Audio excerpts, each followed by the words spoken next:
हरि शरणं हरि शरणं हरि शरणं हरि शरणं हरि शरणं हरि शरणं हरि शरणं हरि शरणं हरि शरणं हरि शरणं हरि शरणं हरि शरणं। आज मैं पुरुषोत्तम मास मल मास के विषय में आप लोगों के समक्ष प्रकाश डालूंगा कि यह होता क्या है। मलमास पुरुषोत्तम मास के विषय में बहुत सारी भ्रांतियां हैं, लेकिन इसके धार्मिक कारण से लेकर के और वैज्ञानिक कारण तक कि मलमास क्यों होता है। देखिए, हमारा देश धर्म कर्म में विश्वास रखने वाला होता है और धर्म के ऊपर ही आधारित मनुष्य का पूरा जीवन होता है। यह भी कहते हैं कि माँ के गर्भ में बच्चा आता है तो भी भगवत कृपा, और यदि मरण होता है तो भी भगवत कृपा, और जितने भी कार्य होते हैं वो भी भगवत कृपा अपने कर्मों से ही होता है, क्योंकि कर्म प्रधान विश्व रचि राखा, को करी तर्क बढ़ामय शाखा। कर्म की प्रधानता है और कलयुग में तो कर्म की प्रधानता विशेष रूप से कही गई है। तो इस मलमास के विषय में एक बात यह भी प्रचलित है कि विष्णु भगवान का मल यानी जो पसीना था उससे संग्रहित रूप एक बना, जिसके के कारण 3 साल बाद वह बंद हुआ और उनसे जो क्षय हुआ था पसीने का शरीर से, यह धार्मिक कारण है। तो उससे तीसरे मलमास में 3 साल के बाद भारतीय 36 और 37वां महीना, एक 37वां महीना का प्रारंभ हुआ। लेकिन केवल इतना ही नहीं है, इसका वैज्ञानिक पहलू तो और भी अच्छा है। अब देखिए, चंद्रमा अपना 1 वर्ष पूरा करता है 356 दिन में और सूर्य पूरा करता है 365 दिन में।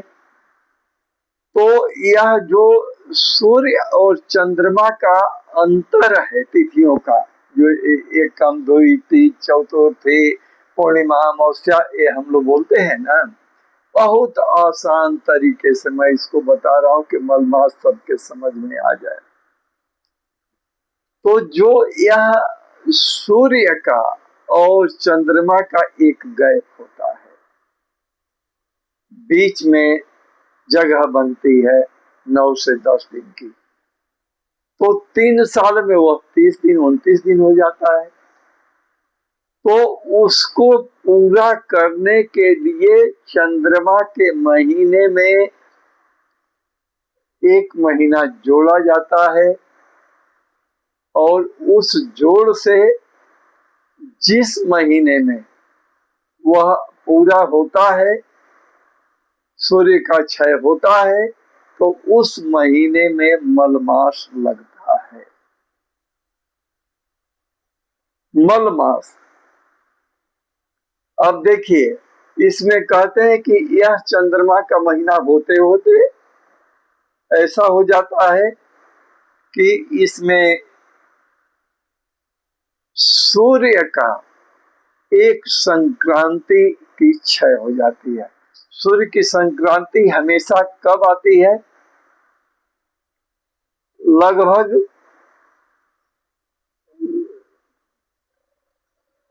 30 दिन के बाद आती है। हर महीने में संक्रांति आती है और यह संक्रांति जो अंग्रेजी महीना है उसमें लगभग 15 तारीख से लेकर के 18 तारीख के बीच में आती है। हमेशा संक्रांति इसी में आती है।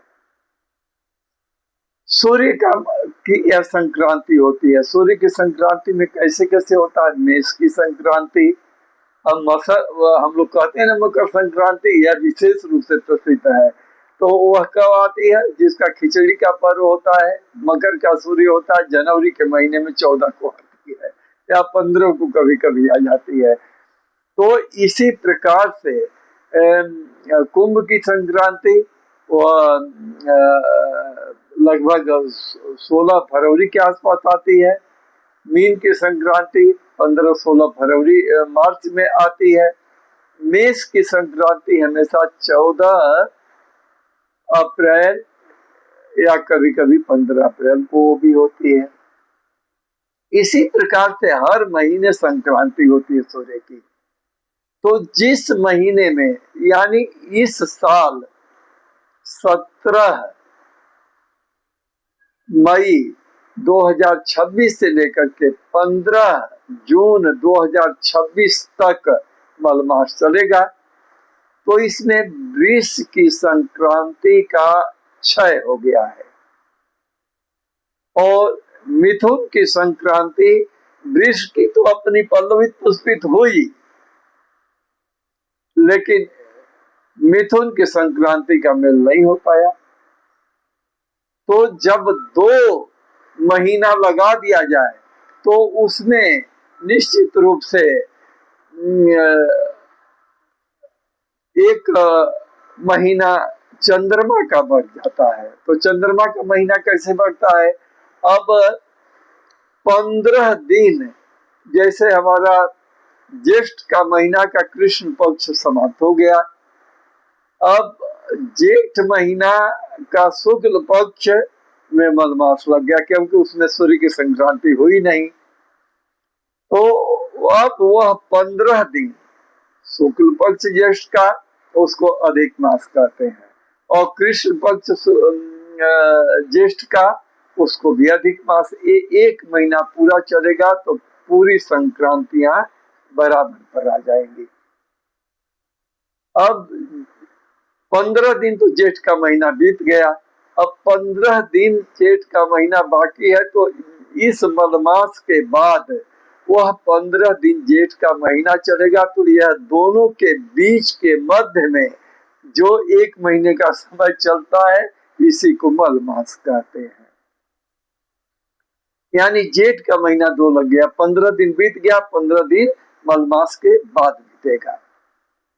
तो अब जब मान लीजिए कि सूर्य शुक्र डूब जाते हैं, बृहस्पति डूब जाते हैं, तो जब तक शुक्र उदय नहीं होते हैं तो आप लोग कहते हैं ना कि गौना नहीं होगा, शुक्र तो ऐसे हैं वैसे हैं, इधर हैं उधर हैं, गुरु डूब गए तो शादी नहीं, विवाह नहीं, गृह प्रवेश नहीं, सारे अच्छे कार्य बंद हो जाते हैं। तो ठीक उसी प्रकार से जब मल का महीना, यानी जिस महीने में कोई उस महीने का देवता नहीं होता है, संक्रांति नहीं लगती है, तो संक्रांति विहीन महीने को हम मलमास कहते हैं, यानी अधिक हो गया हुआ। तो ऐसे महीने में कोई कार्य करना, जैसे गृह प्रवेश है, शादी है, विवाह है, गोद भराई है, तिलक है, या कोई निर्माण है, चौल के शांत है, उपनयन संस्कार, जनेऊ है, ये सब चीजें पूरा शुभ वर्जित होता है। क्योंकि जिस प्रकार से शुक्र के उदय में शादी नहीं हो सकती, शुक्र के अस्त में, यानी अस्त में शादी नहीं हो सकती, गुरु अस्त हो गया तो शादी विवाह नहीं हो सकता, शुभ कार्य नहीं होते हैं, ठीक उसी प्रकार से जब मल मास होता है, अधिक मास होता है, तो उसमें सारे अच्छे कार्य वर्जित होते हैं। लेकिन करना क्या होता है?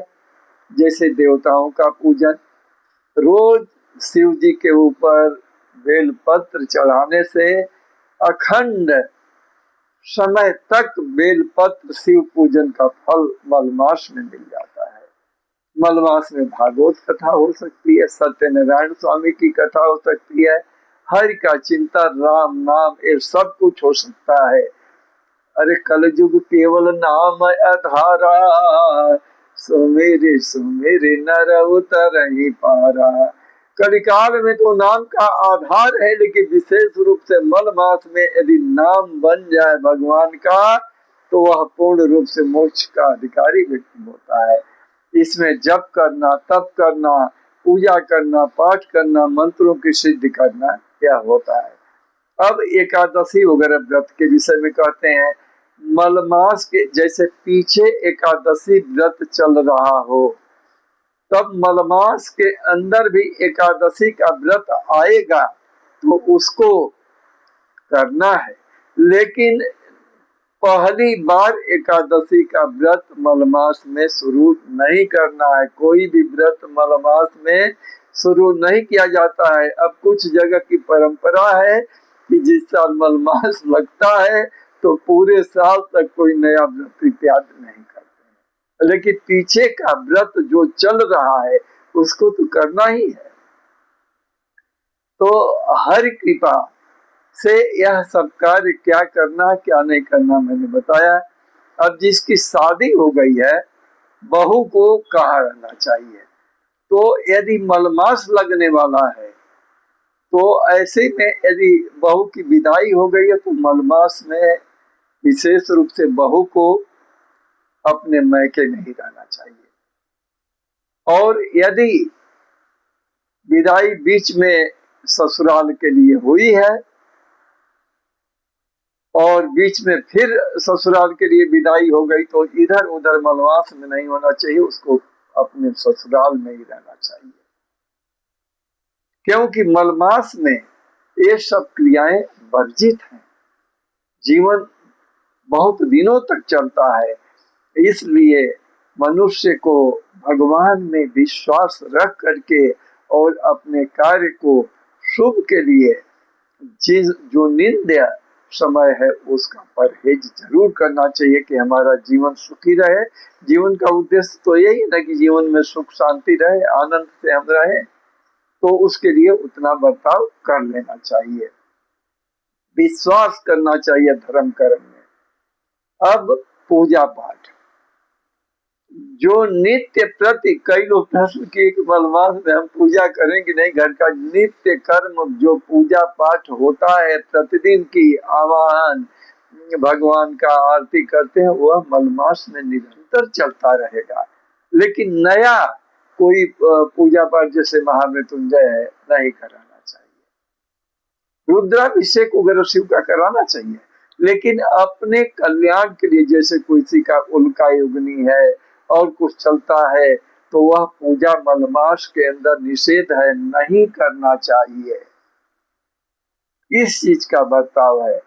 अरे कई लोग पितृपक्ष में पूछते हैं कि श्राद्ध का महीना चल रहा है, इसमें हमें पूजा पाठ करना चाहिए कि नहीं, है तो पितरों का महीना है। अरे पितर लोग तो भगवान के वासी होते हैं। जो नित्य प्रति पूजा है वह पितृपक्ष में भी होती है, इसमें कोई शंका की बात ही नहीं है। तो इस प्रकार से मैंने मलमास में क्या करना चाहिए, क्या नहीं करना चाहिए, कैसे पूजा करनी चाहिए, वह मैंने बताया।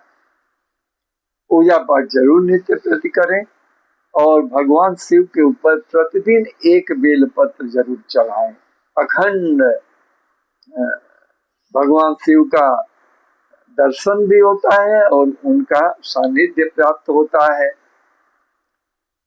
रुद्राभिषेक मलमास में बहुत अच्छा है। शिव महापुराण यदि पूरे मलमास कराया जाए तो यह बहुत ही अच्छा है। नहीं तो एक दिन ही शिव भगवान शंकर का प्रवचन 1 घंटे 2 घंटे किसी विद्वान को पकड़ के करावे तो बहुत ही उत्तम है। यह सब कार्य मलमास में होते रहना चाहिए। मलमास में विधान है कि मनुष्य जिस दिन मलमास प्रारंभ हुआ कि अंत तक वह शिव पूजा, विष्णु भगवान की पूजा करता रहे। जिस समय प्रहलाद ने प्रार्थना किया, हिरण्यकश्यप आए और हिरण्यकश्यप को भगवान ने नरसिंह रूप में लेकर के मारा था, उस समय भी मलमास ही था। और इस मास का क्षय न, यह 6 मास है, तो इस क्षय न हो, बना रहे आस्था भगवान विष्णु में, हम ध्यान करते रहें, यह नरसिंहावतार से ही प्रचलित है। तो यह पूजा पाठ नित्य प्रति की हमेशा मलमास में करके मनुष्य आवागमन के चक्कर से छूट करके मोक्ष के पदवी को प्राप्त करता है। इसलिए मलमास में विशेष महत्व। देखिए, अक्षय तृतीया में पूजा पाठ हर चीज अच्छे हो जाता न है, तो ठीक उसी प्रकार से मलमास में यह 6 मास है, इसके कारण पूजा पाठ निषिद्ध नहीं है प्रतिदिन की, लेकिन जितने शुभ कार्य हैं, जैसा कि मैंने पूरा बताया, जौल मुंडन यानी के शांत का, जनेऊ इत्यादि का, शादी विवाह का, वो सब नहीं किया जाता है। बहू इत्यादि की विदाई करना, लड़कियों की विदाई करना मलमास में शुभ नहीं होता है। घर के विषय में मैं बता दे रहा हूं, गृह प्रवेश का प्रारंभ मलमास में नहीं करना चाहिए, गृह प्रवेश नहीं करना चाहिए, लेकिन घर का भूमि पूजन पहले से यदि हो गया है तो मलमास में निरंतर घर को बनवाना गलत नहीं माना गया है। यह शास्त्रों का मैं बताया हूं, लेकिन मैं उन संस्कृत के श्लोकों को नहीं बोल रहा हूं, केवल आप लोगों को आसान भाषा में बता दे रहा हूं कि यह चीज है, जितना बताया वह शास्त्र में लिखित चीज है। यह नेत्र से अपने मर्जी से कुछ नहीं बताया गया। हाँ, कुछ बातें जो होती हैं जिसका निर्णय देना होता है तो वह हम लोग देते भी हैं, विद्वानों का काम है निर्णय ठीक ठाक देना। तो इस प्रकार से मलमास से कोई डरना नहीं है, नया पूजा पाठ शुरू नहीं करना है, और जो पहले से निरंतर चल रहा है उसको चलते रहने देना चाहिए। और मलमास में भगवान का आराधन, विष्णु भगवान और शंकर जी के बिना एक दूसरे, ये दोनों देवता एक दूसरे के पूरक हैं, इसलिए दोनों देवताओं का पूजन पाठ मलमास के महीने में अखंड सौभाग्य को बढ़ाता है, ज्योति को जगाता है और हर समस्त पुण्यों को लाता है। मलमास के अंदर गंगा स्नान इत्यादि करना बहुत ही शुभ है। जिन तीर्थों में नहीं गए हैं उन तीर्थों में पहले से यदि रिजर्वेशन है तो जाना चाहिए, अन्यथा नए तीर्थ का भी परहेज करना चाहिए। जिन तीर्थों में आप गए हैं तो बार बार उसमें जा सकते हैं। गंगा जी स्नान किए तो बार बार उसमें स्नान कर सकते हैं। और किसी भगवान शिव जी के मंदिर में जाना, जैसे काशी विश्वनाथ है, सोमनाथ है, केदारनाथ है, सेध रामेश्वर, यानी 12 ज्योतिर्लिंग में जाना बहुत ही शुभ माना जाता है। मलमास के महीने में वहां पर पूजन यजन अर्चन करना बहुत ही शुभ माना जाता है। इस प्रकार से मलमास के महीने में आप लोगों को मैंने बहुत सरल भाषा में यह बताया, इसलिए भगवान का नाम लेते हुए मलमास के महीने को बिताना चाहिए और हरि शरणम होकर के हरि का भजन कीर्तन करना चाहिए, शिव के शरणागत हो करके, क्योंकि कहा भी गया है, गंगा की गुंजन को संगीत अमर करना, करते हो दया सब पर, मुझे पर भी दया करना। ओम यज्ञाग्नितो दूर मुदैति दैवम तद सुप्तस्य तथैवैति दुरंगमम ज्योतिषाम ज्योतिरेकम तन्मे मनः शिव संकल्पमस्तु। शिव का आराधन चिंतन महामृत्युंजय का जाप घर में ही ओम नमः शिवाय, ओम नमः शिवाय, ओम नमो भगवते वासुदेवाय, ओम नमो भगवते वासुदेवाय करके अपने जीवन को सफल और सुरक्षित बनाइए। हरि शरणम। हरि शरणम, हरि शरणम, हरि शरणम, हरि शरणम, हरि शरणम, हरि शरणम, हरि शरणम, हरि शरणम।